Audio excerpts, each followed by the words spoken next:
Sebulan terakhir, nama Harun Masiku dan Sekretaris PDIP Perjuangan, Hasto Kristianto kembali mencuat. Bahkan, Hasto sempat dipanggil kembali oleh KPK dalam kasus suap anggota KPU yang melibatkan Harun Masiku. Tapi, sampai sekarang, keberadaan Harun Masiku masih tidak diketahui. Di mana sebetulnya Harun Masiku berada? Tempo melakukan penelusuran keberadaan Harun Masiku sejak 2020.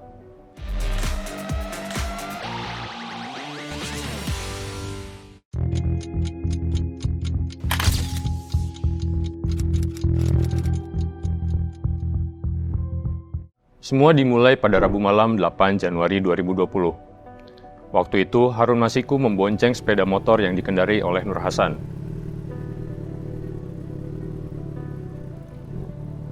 Nur Hasan adalah petugas keamanan di kantor Sekretaris Partai Demokrasi Indonesia Perjuangan, Hasto Kristianto. Mereka berdua sedang dalam perjalanan menuju Kompleks Perguruan Tinggi Ilmu Kepolisian di Jalan Tirtayasa, Jakarta Selatan. Sebelumnya, Nur Hasan sempat memberitahu Harun untuk merendam handphonenya di dalam air, tapi entah apa alasannya. Harun Masiku dan Nur Hasan tiba di kompleks PTIK sekitar pukul 8 malam. Hasto dikabarkan sudah tiba lebih dulu. Di sana, gerak-gerik Harun dan Nur Hasan ternyata sudah dipantau oleh petugas Komisi Pemberantas Korupsi. Siang sebelumnya, KPK menangkap Komisioner Komisi Pemilihan Umum Wahyu Setiawan. Ia diduga menerima suap untuk meloloskan Harun ke Dewan Perwakilan Rakyat. KPK juga menangkap 7 orang lainnya. 2 diantaranya adalah kader PDIP, Saiful Bahri, dan Doni Tri Istiqomah. Waktu itu, Harun adalah calon anggota DPR dari PDIP di daerah pemilihan daerah Sumatera Selatan 1. Pada pemilu 2019, perolehan suara Harun Masiku sebetulnya rendah. Ia hanya menempati urutan kelima dari beberapa calon. Tapi PDIP ingin meloloskan Harun untuk menggantikan Nazarudin Kemas, calon anggota legislatif peraih suara terbanyak di Sumatera Selatan 1. Suap terhadap Komisioner KPU Wahyu Setiawan itu dilakukan agar Harun bisa menjadi pengganti Nazarudin Kemas. Nah, kembali ke PTIK, pada Rabu malam itu, 5 penyidik KPK sempat rehat sejenak. Mereka berencana menunaikan sholat Isya di masjid kompleks PTIK. Tapi, baru juga mereka hendak masuk ke dalam masjid, sejumlah polisi justru menangkap mereka. Operasi penangkapan Hasto dan Harun pun akhirnya buyar. Bahkan, para penyidik sempat ditahan sekitar 7 jam dan baru dilepaskan pada Kamis dini hari. Alasan penangkapan petugas KPK itu adalah karena para penyidik dianggap sebagai orang yang tak dikenal dan masuk ke kompleks PTIK.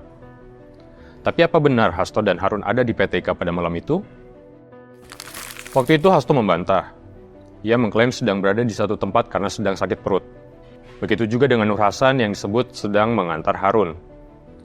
Nur Hasan mengaku sedang sibuk menyiapkan acara rapat kerja nasional PDIP di Kemayoran, Jakarta Utara. Sementara Harun hingga kini menghilang tanpa jejak. KPK pun menetapkan Harun Masiku buron sejak Januari 2020. Kasus suap Komisioner KPU Wahyu Setiawan sebetulnya diselidiki oleh KPK sejak akhir 2019. Penangkapan Wahyu pada Januari 2020 dilakukan setelah KPK mendapat informasi bahwa Wahyu meminta uang sampai 50 juta rupiah kepada orang kepercayaannya yang bernama Agustiani Tio Fridelina Sitorus.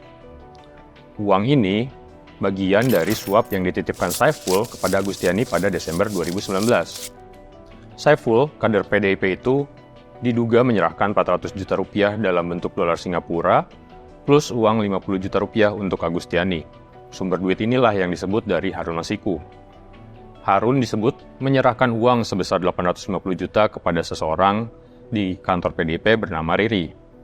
Nah, dalam penyidikan, petugas KPK menemukan banyak politikus PDIP yang ternyata terlibat dalam kasus ini.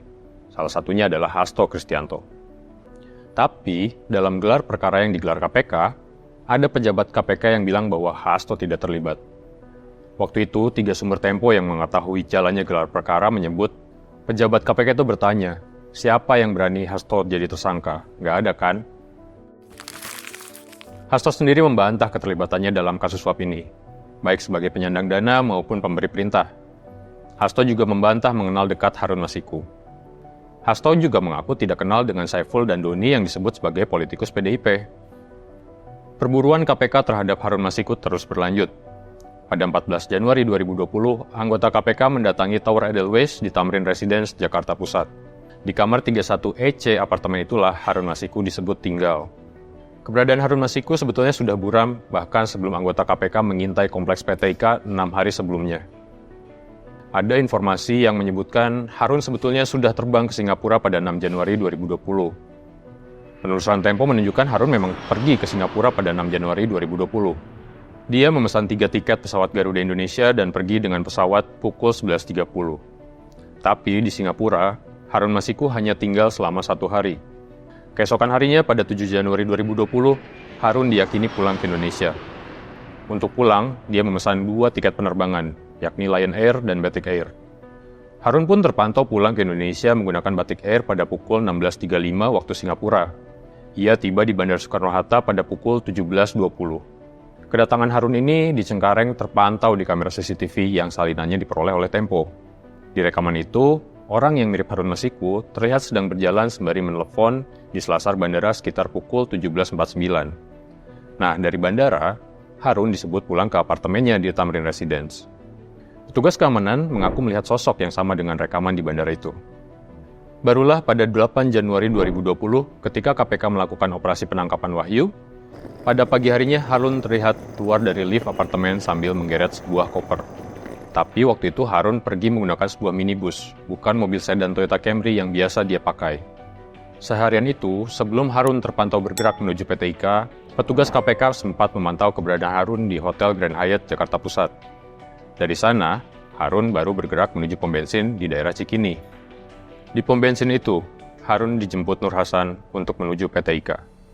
Di malam itu pula, Harun Masiku menghilang tanpa jejak.